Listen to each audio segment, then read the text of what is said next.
Now, what do shaving off whiskers and recovery from a stroke have in common? They might seem quite disparate, but actually there is a connection. Now, strokes occur when the blood supply to the brain is interrupted, and this destroys the affected nerve cells, and it robs the victim of the function of the affected brain area. But it is possible to achieve some degree of recovery, and you can do that by encouraging other nearby healthy or surviving parts of the brain to rewire themselves and take over from the damaged area. Now, working with mice, Washington University neurologist Jinmu Lee has found that this can be promoted by temporarily depriving a patch of brain tissue near to a stroke-affected area of its normal sensory inputs, and he does this by shaving off a mouse's whiskers. Now, this encourages, he says, the rewiring process, and it results in a faster and better stroke recovery.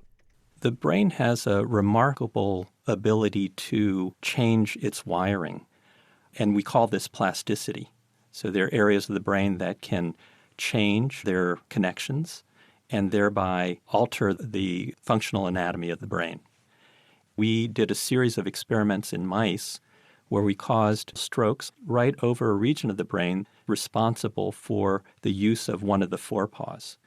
And then we watched these mice over time to see how they would recover. Now, in mice that had the stroke, that forepaw function disappeared. However, over a course of about 8 weeks, it slowly reappeared, and that was associated with improvement in the use of that forepaw.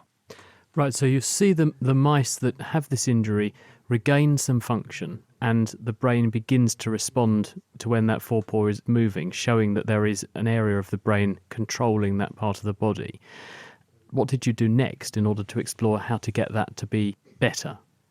What we set out to do was to see if we could enhance that plasticity, enhance a part of the brain so that it could be more receptive to this process of rewiring. And so we took advantage of a maneuver that we have known helps to make a part of the brain more plastic. That maneuver was sensory deprivation. And in the case of the mice, in order to induce sensory deprivation in a region right next to the stroke, what we did was we shaved whiskers on one side of the mouse's face. The part of the brain that responds to whisker stimulation is right next to the part of the brain that responds to the forepaw stimulation. And so what we found was that in the mice where we trimmed the whiskers, there was a more rapid reappearance of the sensory map from the forepaw into that whisker region, and that this more rapid remapping was associated with an accelerated recovery of the function of that forepaw. Now, the other very interesting part of this is the area of remapping was redirected. The mice that had the whisker trimmed, the remapping happened in that region that was vacated, so to speak, by trimming the whiskers. What do you think is going on? Do you think that there are new connections growing between the area that would have brought in the information about the paw and connected it to the paw part of the brain, and they now branch out and connect to the whisker area of the brain that you've deprived of its input?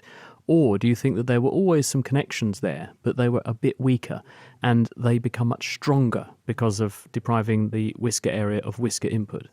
That's a fantastic question, and it's exactly the next question we want to ask. So whether there are pre-existing weak connections that then become strengthened, or whether there are new branches of neurons that then connect to this region, that's a very important question, because if one wants to develop targets for drug development, understanding that will be very important. Does this not, to a certain extent, fly in the face of what we're doing for stroke patients at the moment? Because when someone has an injury, then what generally happens is we give them intensive physiotherapy and we try to get them moving around and we try to regain some of the lost movement via stimulus. Should we not instead be considering, therefore, depriving certain bits of the brain of input in order to encourage the very thing you've seen in your mice to happen in human patients? Yeah, I think it might need to be both of those. So we know that recovery is stimulated by active use of the area of deficit. So, for example, if you have a weak arm, recovery is really stimulated by using that weak arm over and over.